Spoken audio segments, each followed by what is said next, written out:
Punjab police की जानिब से पेश किया जाता है मीडिया के सामने शापर को, और शापर इंतहाई कंफ्यूज दिखाई देता है। तो शापर के रोंगटे खड़े हो जाते हैं। बहुत दहशत फैला ली थी इस शख्स ने। अब वो कौन सी टेक्नोलॉजी है पंजाब पुलिस के पास, वो हमें मालूम नहीं है, क्योंकि अभी तक वो टेक्नोलॉजी हमें नहीं दिखाई दी। अस्सलाम वालेकुम, दिस इज फैसल खान सूरी। शाहनवाज कत्ल केस के हवाले से बहुत अहम चीजें आपके साथ डिस्कस करने के लिए हाजिर हुआ हूं। नाजरीन, इस व्लॉग को शुरू से लेकर आखिर तक लाजमन सुनिएगा, शेयर कीजिएगा, चैनल को सब्सक्राइब कर लीजिएगा। जिस चीज का आपको इंतजार था उसी चीज का मुझे भी इंतजार था। मैं जानना चाहता था कि पंजाब पुलिस ने अभी तक क्यों नहीं पेश किया मीडिया के सामने शापर को, क्योंकि वो तो एक कातिल है और कातिल को जैसे ही गिरफ्तार किया जाना था तो पुलिस की जानिब से मीडिया के सामने लाना ही था। लेकिन 2 से 3 दिन के बाद पंजाब पुलिस की जानिब से पेश किया जाता है मीडिया के सामने शापर को, और शापर इंतहाई कंफ्यूज दिखाई देता है। एसपी इन्वेस्टिगेशन उस्मान टीपू साहब प्रेस कॉन्फ्रेंस करते हैं और प्रेस कॉन्फ्रेंस के दौरान उनके साथ मौजूद होते हैं शफीकाबाद के जो इन्वेस्टिगेशन इंचार्ज हैं गुलफाम साहब, वो भी वहां पे मौजूद होते हैं प्रेस कॉन्फ्रेंस में। और एसपी साहब ने जो बातें डिस्कस की वो मैं एंड पे बताऊंगा, लेकिन पहले जिक्र कर लेते हैं शापर के बारे में।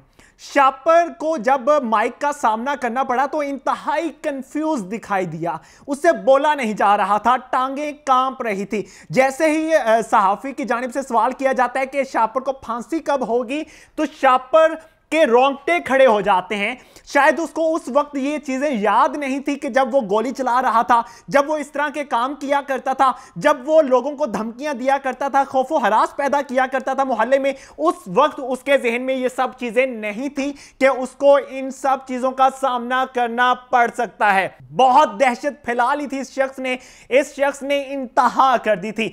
मोहल्ले में जाता था, दहशत फैलाता था, अपनी फैमिली में जाता था, दहशत फैलाता था, दोस्तों में जाता था, दहशत फैलाता था। हर तरह से वो दहशत फैला चुका था और हर शख्स को ये धमकी देता था कि मैं तुझे कत्ल कर दूंगा। हर वक्त अपने पैंट के साथ टांग के रखता था पिस्टल को।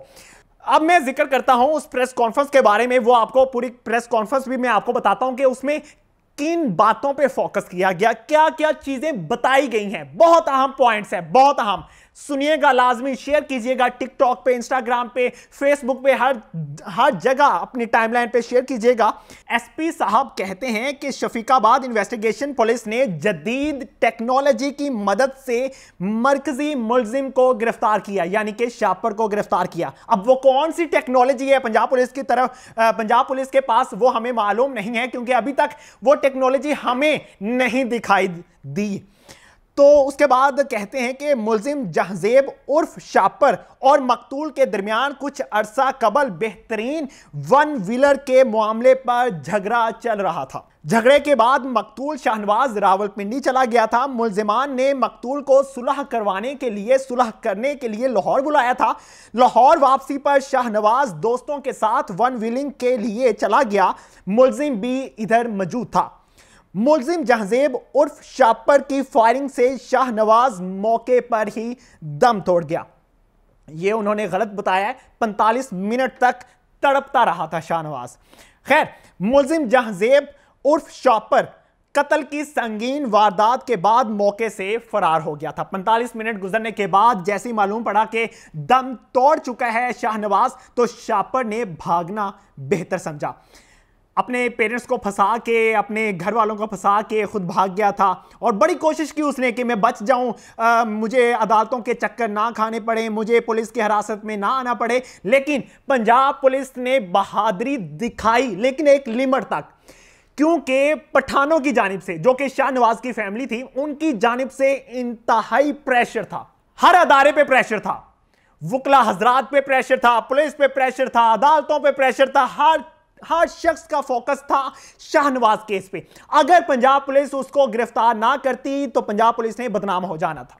यह मैं बहुत वाज़ेह बता रहा हूं। पंजाब पुलिस इसलिए थोड़ा सा एक्टिव हुई इस मामले में कि पठानों ने बहुत ज्यादा प्रेशराइज किया था। रोज शाहनवाज के दोस्त जाया करते थे और फिर फैमिली की तरफ से जाया जाता था थाने, और वहां पे प्रेशराइज किया जाता था एसएचओ साहब को, इन्वेस्टिगेशन इंचार्ज साहब को।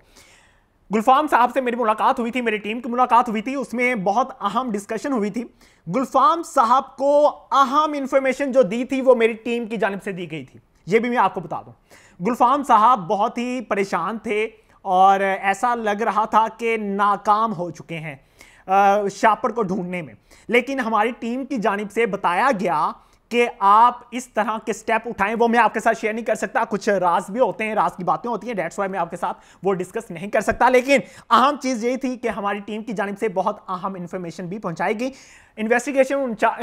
जो इन्वेस्टिगेशन इंचार्ज थे उनकी जानिब से भी हमें बहुत अहम मालूमात दी गई, लेकिन हमारी टीम ने जो मालूमात उन तक पहुंचाई वो इंतहाई अहम थी। डेट्स वाई आज ये वक्त हमें देखना पड़ा, सुनना पड़ा, हमारी टीम की तरफ से जान की परवाह ना करते हुए ये सारी इंफॉर्मेशन पहुंचाई गई और बताया गया कि भाई ये है, इस तरह से आप खेलें तभी आप पहुंच सकेंगे मुलजिम तक। मैं उम्मीद करता हूं कि आप इस ब्लॉग को लाजमी शेयर करेंगे, चैनल को सब्सक्राइब कर लेंगे और ज्यादा से ज्यादा अपने दोस्तों तक ये इंफॉर्मेशन पहुंचाएंगे। और जिन तक अभी तक कोई इंफॉर्मेशन नहीं पहुंची वो कोशिश करें कि पहली वाली वीडियोस लाजमन देखें। जो मैंने शाहनवाज के भाई का इंटरव्यू किया, मामू का इंटरव्यू किया, उन सब इंटरव्यूज को लाजमी देखा करें। इसी के साथ मुझे दीजिए इजाजत, जैसे जैसे नई इंफॉर्मेशन आएगी मैं आपके साथ जरूर शेयर करूंगा। अल्लाह ने के बाद।